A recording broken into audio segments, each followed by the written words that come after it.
There is a truth that needs to be said right at the beginning, because it avoids frustration and unrealistic expectations.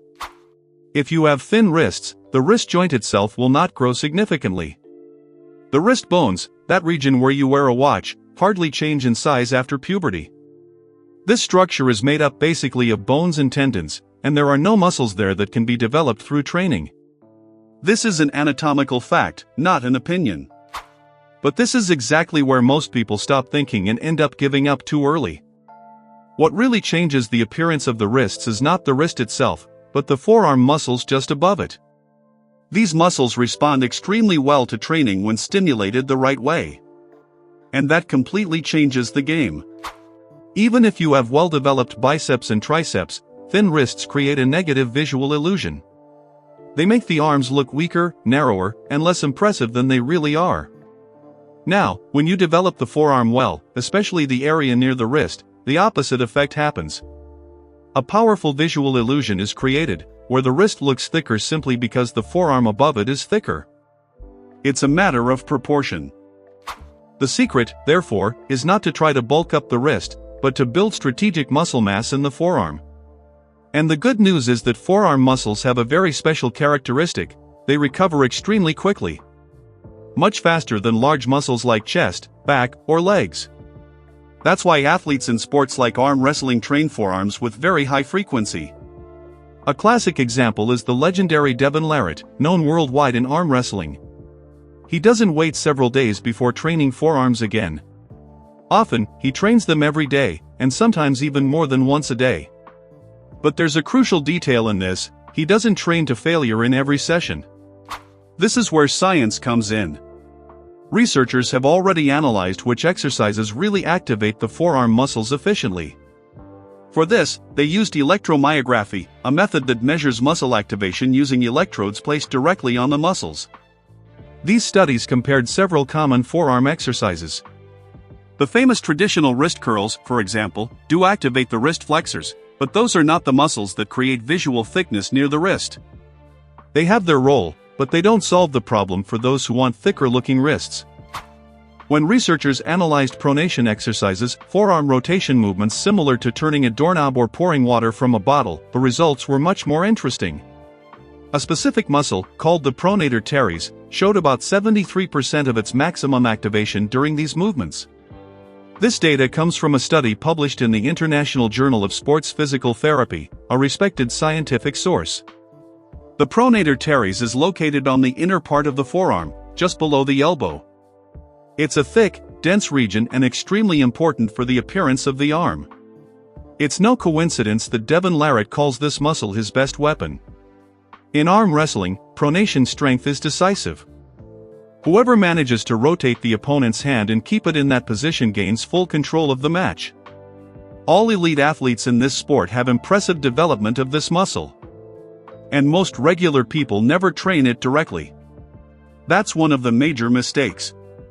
Based on this scientific analysis and practical observation of athletes from different sports, it's possible to identify 3 extremely effective exercises to transform the look of thin wrists. These aren't generic exercises you see everywhere. Some come from climbers training, others from arm wrestling athletes, and one comes directly from the golden era of bodybuilding. The first exercise comes from the world of sport climbing. Studies analyzing climbers measured muscle activation in different grip types. A deep forearm muscle called the flexor digitorum profundus showed extremely high activation during specific grips known as the Crimp grip. In numbers, this muscle reached about 96% of its reference voluntary contraction, which is extremely high. Reference voluntary contraction is a way for scientists to compare how much a muscle is being challenged relative to its maximum potential. When a muscle reaches values close to 100%, it means it's working very close to its functional limit. The flexor digitorum profundus is the muscle responsible for controlling the fingertips. Whenever you grip something firmly, whether it's a bar, a steering wheel, or your own body weight, this muscle engages intensely. And most importantly, it runs through almost the entire length of the forearm, directly contributing to the visual thickness of the area, especially near the wrist. Just look at climbers. They have some of the densest and most impressive forearms in the world, even without large biceps. That's because their grip muscles are under constant tension for long periods. The good news is that you don't need to climb mountains to get this kind of stimulus. The exercise known as the dead hang with a crimp grip reproduces this effect extremely well. It can be done on a regular pull-up bar or on a fingerboard, if you have access to one. The execution is simple but requires attention. Instead of wrapping your whole hand around the bar, you hold on using just your fingertips, keeping them bent at the first joint. This position creates the so-called crimp grip. The thumb can either wrap around the bar for support or stay alongside the fingers, both options work. With your arms extended, you simply support your body weight. It's not a pulling exercise, it's a holding exercise. This type of grip places significant stress on the muscles and tendons of the fingers, so it's important to start carefully. If needed, keep one foot on the ground or use a resistance band to reduce the load. Another important detail is shoulder positioning. They should be slightly depressed, without letting your body sink into the joint.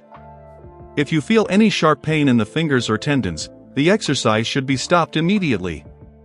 The goal here is time under tension, not pain. The ideal way to start is by holding for 10 to 20 seconds, doing 3 to 4 sets with proper rest between them. Progress should come with patience, adding load only when you can hold your full body weight for more than 30 seconds without discomfort. This first exercise already begins to build a solid foundation to transform the appearance of your forearms and, consequently, your wrists. In the next section, we'll move on to the second exercise, which comes directly from classic bodybuilding and targets the deep forearm muscles in a way few modern exercises can replicate. After the climbing-based exercise, we come to a movement that has practically disappeared from modern gyms but was heavily used by bodybuilders from the golden era. These athletes didn't have access to scientific studies, electromyography, or academic articles. What they had was something just as powerful: decades of trial and error, observing what really built visible muscle mass. That's how a rare exercise was created, strange at first glance, but incredibly effective at visually thickening the forearm and, as a result, making the wrists look wider. It's called the behind-the-back finger curl, a movement that creates a mechanical situation impossible to replicate with traditional wrist curls. When you perform a standard wrist curl while seated with your forearm supported, the weight stays relatively stable in your palm. This greatly limits the involvement of the deep muscles responsible for finger strength and real forearm density. But in the behind-the-back version, gravity works against you in a completely different way. By holding the bar behind your body with your arms hanging down, the weight simply can't rest in your palm, the angle doesn't allow it. Automatically, the bar begins to slide toward your fingertips with each repetition. This forces your finger muscles to activate before your wrist even moves. First the fingers close, then the wrist flexes. This sequence is the key to the exercise. This exact pattern intensely recruits the deep muscles of the forearm, the ones that really build thickness near the wrist. Old-school bodybuilders couldn't explain this in scientific terms, but they saw the results in the mirror. Denser, fuller, and visually stronger forearms. The most important part of the exercise happens now.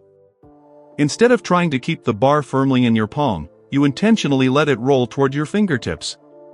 At that moment, you'll feel a strong stretch in your forearm.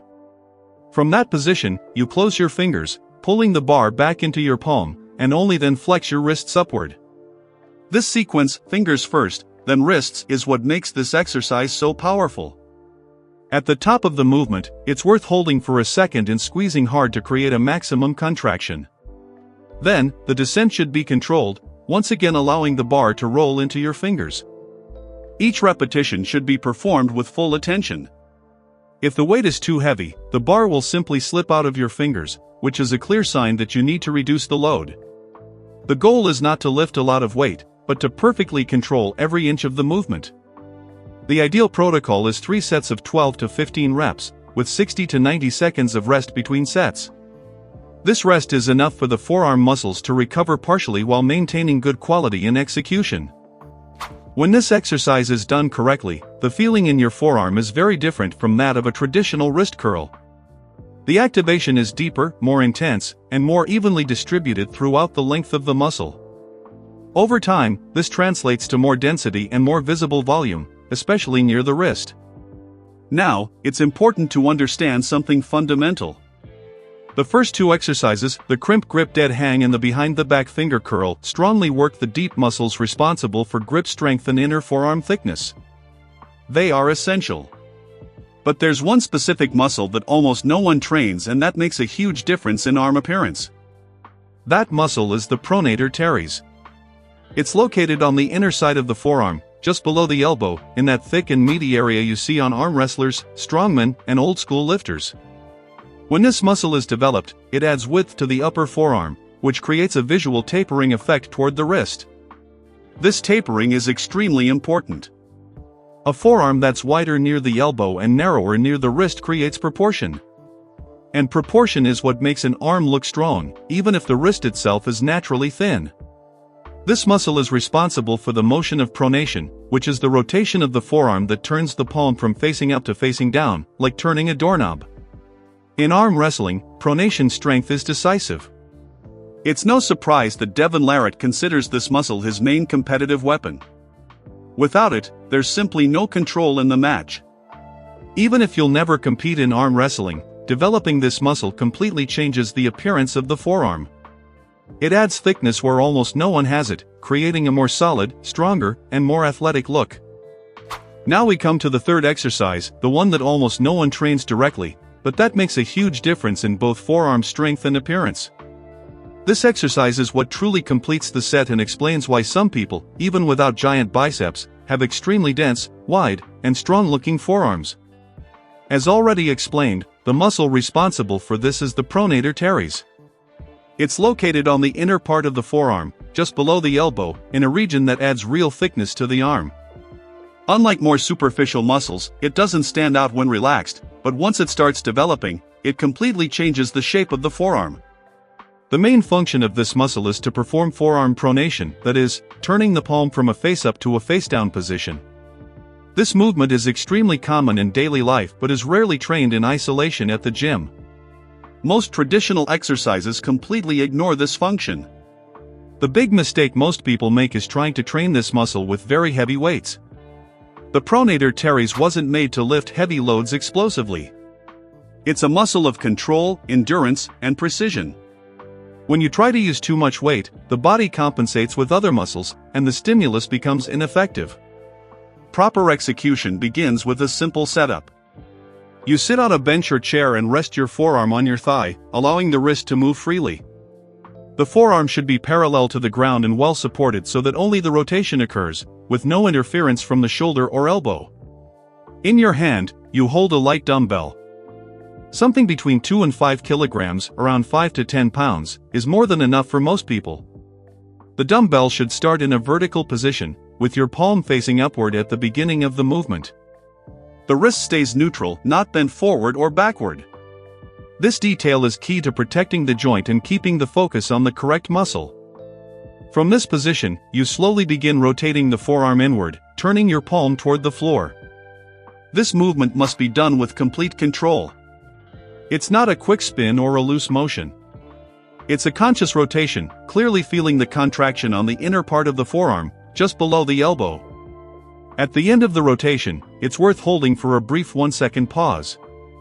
This pause increases time under tension and enhances the muscular stimulus. Then, the return to the starting position should also be slow and controlled. Don't let the weight simply drop with gravity. Control on the way back is just as important as control on the way forward. Over the course of several weeks, the development of the pronator teres becomes noticeable. The inner region of the forearm gains more volume, creating a wider transition near the elbow and a greater contrast with the wrist. This contrast creates the visual illusion of thicker wrists, even though the bone structure remains the same. Another important benefit of this exercise is increased stability in the elbow and the forearm as a whole. Many pains in this area are related to weakness or imbalance among the muscles that control arm rotation. By strengthening the pronator teres, you improve joint health and reduce the risk of discomfort. Now that the 3 exercises are clear, it's important to understand how they work together. The crimp grip dead hang develops the deep muscles responsible for finger strength and overall forearm thickness. The behind the back finger curl reinforces those muscles even more, creating density near the wrist. And the pronation exercise develops width and thickness in the upper part of the forearm. This combination creates a complete effect. The forearm grows from the inside out in thickness, width, and density. It's not just isolated growth, but structural development that changes the shape of the entire arm. Another key point is understanding that these exercises don't need to be rushed. Forearms respond best to frequent, controlled, and consistent stimulation. There's no need to destroy the muscle in a single session. On the contrary, that kind of approach usually hinders progress. Now that the 3 exercises are well understood individually, the next step is to learn how to organize them into a practical, efficient, and sustainable routine. This point is crucial, because many people know good exercises but completely fail in how to apply them consistently over time. And when that happens, results don't show up even with the right exercises. The first thing you need to understand is that forearms don't behave like legs or back muscles. They're smaller muscles, with high fatigue resistance and a very fast recovery capacity.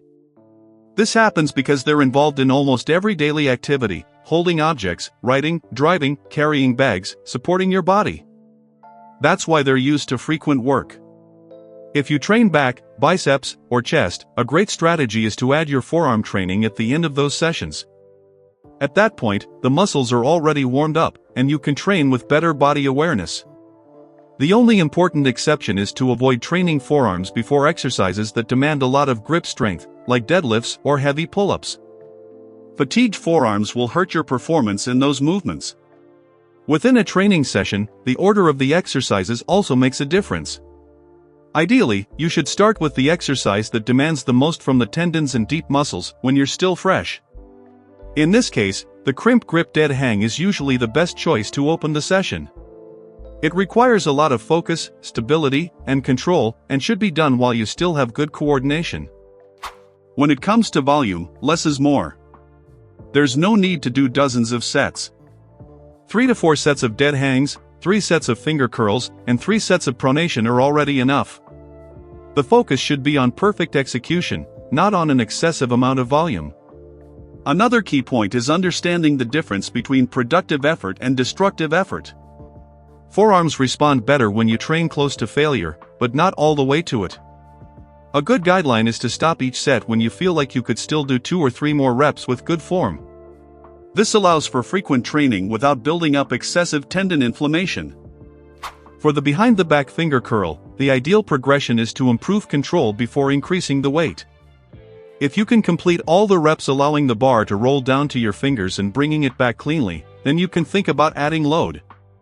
If the bar starts slipping or the movement becomes messy, the weight is too heavy. In the pronation exercise, progression is even more subtle. Often, increasing by just half a kilogram can completely change the difficulty. Here, real progress happens when you feel more control, more awareness of the working muscle, and fewer compensations. A common mistake is thinking that, because forearms are small muscles, they require extreme stimulation. In practice, it's exactly the opposite. Moderate consistency beats extreme intensity.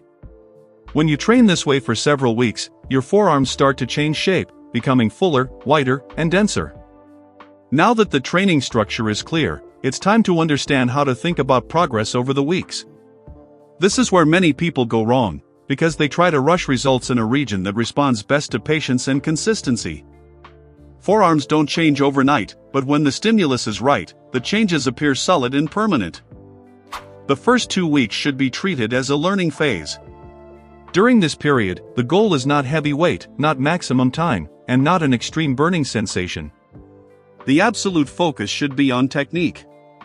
Learning to hold the bar correctly with your fingers during the dead hang, feeling the correct sequence in the behind the back finger curl, and understanding exactly where the pronator teres is working in the rotation exercise are top priorities.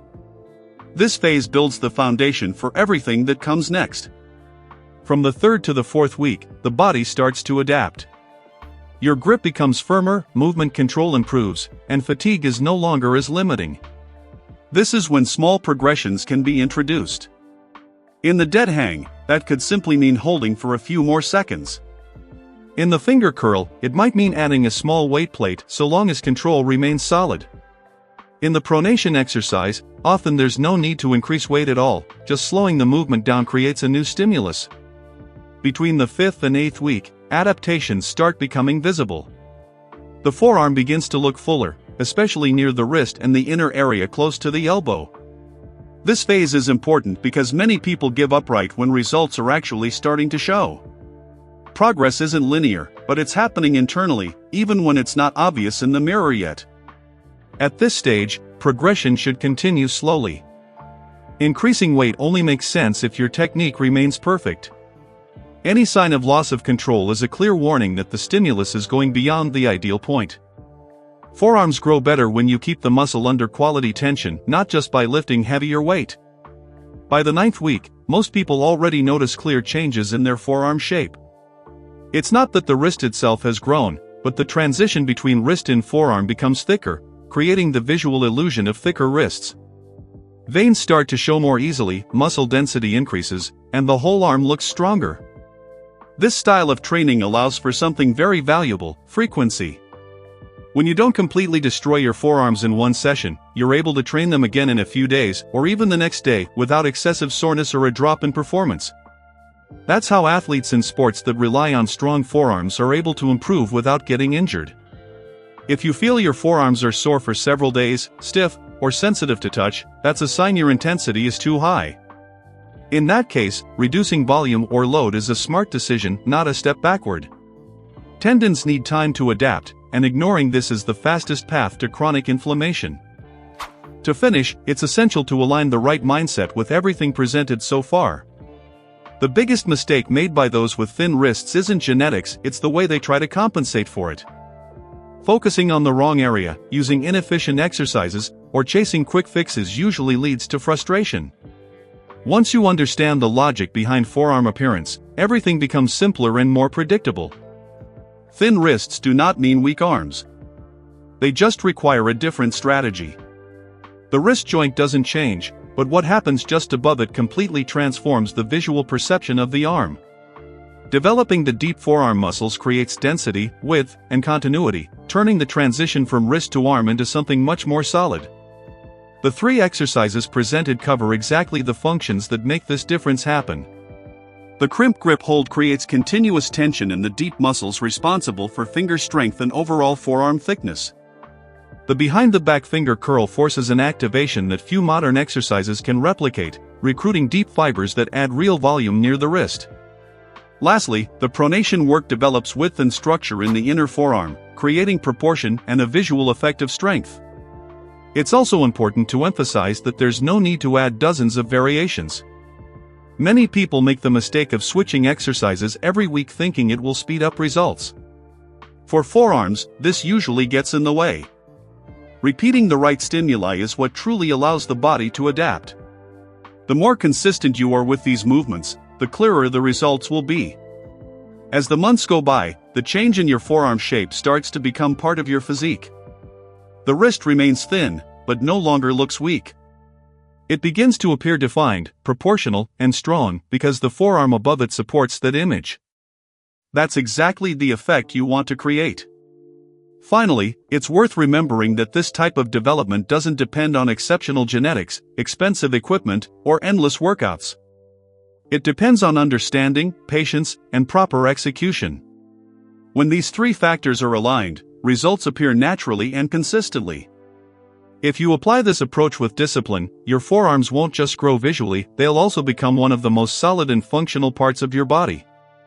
Thin wrists stop being a problem and become just a neutral trait within a strong and well-built frame.